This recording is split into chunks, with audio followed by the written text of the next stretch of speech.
دیکھیں کل مریم بھابی کی طبیعت اتنی خراب تھی، اس کے باوجود وہ گھر کے سارے کام کر رہی تھیں اینڈ اٹس ناٹ فیئر. ارے صاف صاف کہو نا بیٹا کہ گھر کے سارے فیصلے اب تم اور تمہاری بیگم کریں گے، ہم تو بس یہاں بیٹھ کر برائی کے ٹوکرے سمیٹنے کے لیے.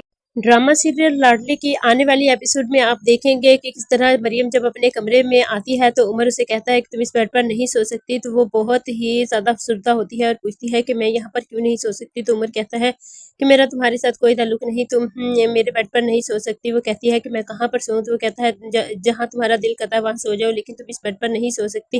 یہ سارا کچھ جب ارسل اپنی ماں کو بتاتا ہے کہ کس طرح مریم بھابی کی کل اتنی زیادہ طبیعت خراب تھی، تو پھر بھی وہ سارے گھر کا کام کرتی رہی ہے. لیکن اس کی ماں کہتی ہے کہ ہم لوگ ہی برے ہیں، تمہاری مریم بھابی اور تمہاری بیوی ہی بہت زیادہ اچھی ہیں. اب تم یہ کہو کہ اب اس گھر میں وہی ہوگا جو تم اور تمہاری بیوی چاہتے ہیں. تو ارسل کہتا ہے کہ امی میری بات کا یہ مطلب نہیں تھا، آپ میری بات کا غلط مطلب لے رہی ہیں. تو اس کی ماں کہتی ہے کہ بیٹا میں بہت اچھی طرح سمجھتی ہوں، تم وہی بات کرتے ہو جو سندس تمہیں کہتی ہے، وہی کام کرتے ہو جو سندس تمہیں کہتی ہے. اب سندس ہی سب کچھ تمہارے لیے ہے، ہم تو تمہارے لیے کچھ بھی نہیں ہے.